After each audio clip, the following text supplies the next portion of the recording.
सिलारी गांव का मंदिर और सपना। उत्तराखंड के पहाड़ी क्षेत्र में सिलारी गांव, जो पहाड़ों की गोद में बसा एक सुंदर और शांत गांव था। हर सुबह यहाँ चिड़ियों की चहचहाहट और ठंडी हवा एक नई ऊर्जा देती है। वहां की सबसे बड़ी पहचान बन चुकी थी नया बनामा बुरांशखंडा मंदिर। सिलारी गांव का वर्षों पुराना सपना था ये। पूरे गांव का हर पीढ़ी ने इसे देखा था, महसूस किया था, पर कभी किसी ने इसे साकार होते नहीं देखा। गांव के बुजुर्ग अक्सर कहते थे, मां बुरांशखंडा खुद एक दिन बोलेंगे, तब मंदिर बनेगा। और ऐसा हुआ भी। गांव के कई लोगों ने एक ही सपने को देखा कि मां बुरांशखंडा कह रहे हैं, मेरा घर बनाओ, अब समय आ गया है। सिलारी गांव की शांत वादियों में एक दिन गांव के कुछ युवाओं ने एक विचार किया। उन्होंने महसूस किया कि गांव में कोई ऐसा पवित्र स्थान नहीं है जहां सब एकत्र होकर मां बुरांशखंडा की पूजा कर सके। उन युवाओं में 8 से 10 लड़के थे। उन्होंने मिलकर एक समूह बनाया और मां बुरांशखंडा मंदिर के निर्माण का सपना देखा। सबसे पहले उन्होंने गांव के बुजुर्गों के पास जाकर अपने विचार साझा किए।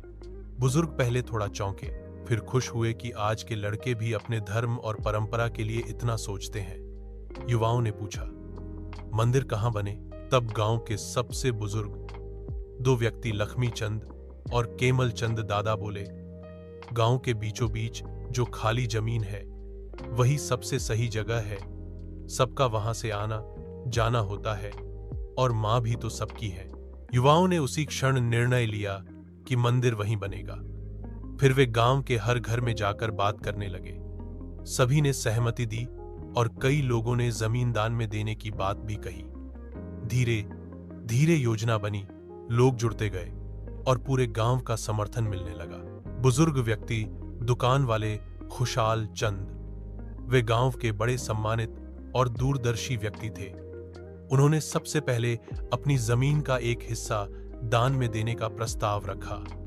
जब पंचायत बुलाई गई और उन्होंने खुले दिल से कहा, मां के लिए जो जमीन चाहिए वो मेरी तरफ से, यह सुनकर सभी लोग भावुक हो गए। खुशहाल चंद की इस पहल ने पूरे गांव को प्रेरित कर दिया।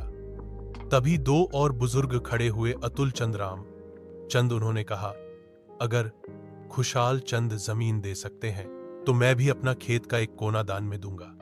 धीरे धीरे और भी बुजुर्ग जो कि गुलाब चंद, गंभीर चंद, दुम्मचंद पुत्र, अमित चंद और नरेश चंद, फिर इसके बाद त्रिलोक चंद, जो वर्षों से सामाजिक सेवा में लगे थे, जो कि ठेकेदार के नाम से वे जाने जाते हैं।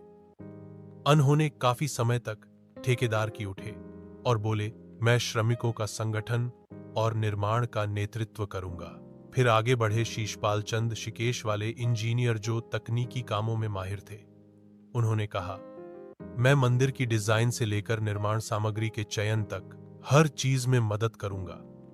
ये काम मां के लिए है और इससे बड़ा सौभाग्य कुछ नहीं। तब गांव के हर व्यक्ति ने अपने अपने तरीके से योगदान दिया। उसी समय अजय चंद सामने आए। वे लाइटिंग के काम में माहिर थे और पूरे क्षेत्र में उनकी कला की सराहना होती थी। अजय चंद गांव की सभा में उठे और बोले, मां का मंदिर है, इसकी रोशनी ऐसी होनी चाहिए कि दूर दूर से लोग इसे देखें। यह काम मैं संभालूंगा।